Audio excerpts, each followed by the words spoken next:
Thank you, Secretary Johnson, for your testimony. Do you believe the Fourth Amendment applies to third-party records?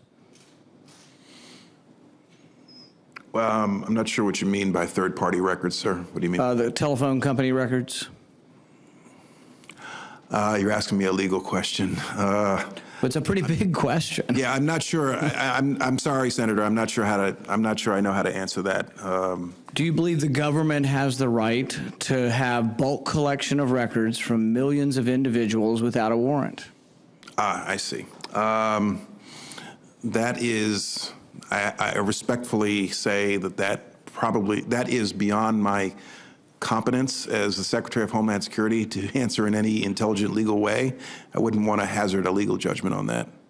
Here's the problem, though. I mean, your agency's in charge of cooperating and being part of this. And that's the whole debate we have in our country is over whether you should do this. In your testimony, you complain about encryption. Why do you think that companies are choosing to go in the direction of more encryption?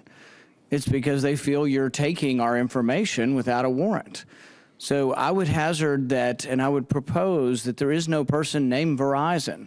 So you do not have an individualized warrant under the Fourth Amendment when you say to Mr. Verizon, we want hundreds of millions of records. And this is a debate, and it's an important one. And if we're going to complain about encryption, or we're going to complain about individuals wanting privacy, we really need to have a thorough discussion and understanding of the Fourth Amendment and the complaints by many of us that you're doing something without a warrant. The other thing I would say is with encryption, if you get a warrant, I'm one of the biggest civil libertarians there is, but if you have a warrant, I'm fine with you getting and unencrypting data from people. I'm also fine with you going 20 hops into the data. I don't care how deep you go into it, just call a judge.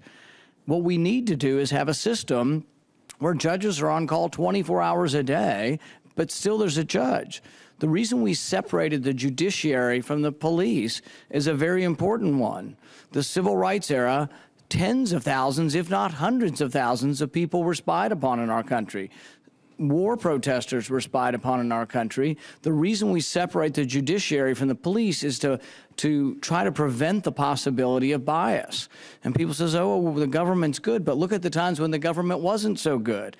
You know, the FBI director recently pointed back and talked about the times when Martin Luther King was spied upon.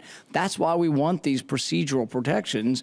And so I think as you look forward and as you talk about this, just realize that when you have your doubts about encryption, think back to the times in our history when we didn't do so good a job. And those of us who want to try to protect privacy are trying to make sure that no sort of institutional bias could enter into our legal system again.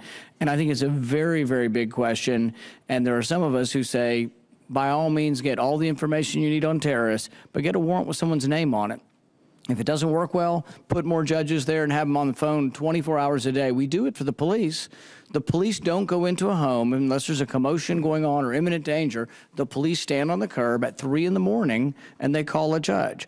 We should do the same for American citizens, and we really shouldn't be collecting their data in bulk. That's why we're mad, and that's why people are attempting to encrypt information, is to prevent the government from doing illegal searches of our records.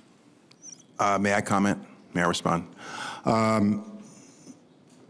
The problem, and I believe I gave a speech to 3,000 people at a cybersecurity conference last week where I brought up the subject of encryption. Wasn't real popular for doing that. The problem we have is that the marketplace is demanding deeper and deeper encryption into places where the warrant authority of the government does not extend. So the analogy I used last week in that speech was, imagine after the advent of the telephone, the warrant authority of the government only extends to the U.S. mail. I'm not sure I understand that. Why would the warrant authority not extend?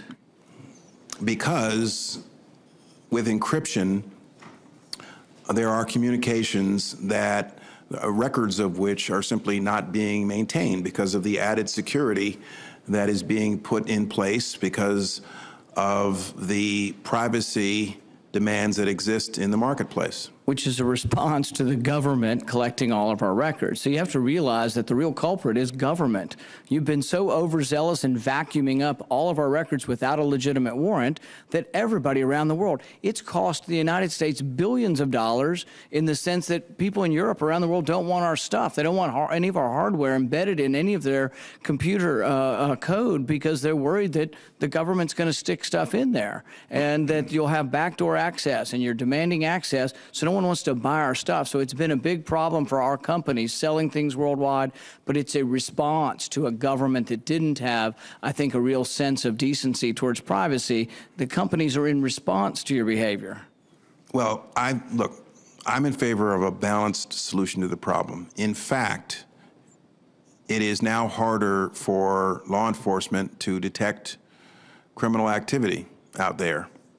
And I think it's something we need to address one way or another. And I'm in favor of a balanced approach that takes account of the privacy interest of the American public. But you think it's a balanced approach to collect all of the phone records and store them in Utah without an individualized warrant? You think that's a balanced approach? I don't have a particular comment or specific view about the past. I am concerned about the future and the direction we are headed and the effect it is having on our ability to detect crime and potential terrorist activity. And I think but here's the question. See, the president's own privacy committee recommended that we quit collecting these. He has the power to stop it at any point in time, and yet he's not doing a thing. His own privacy committee that he appointed said that you've gone too far in the bulk collection of records, and the president's done nothing to stop it, although this is an executive order program that he could stop at any point if he chose to. I don't think that's a balanced approach to continue doing what his privacy committee specifically said exceeds the bounds of where the Constitution intended. I think we're looking forward for Congress to act in this area. So. Okay, thanks, Senator Paul. I did assure the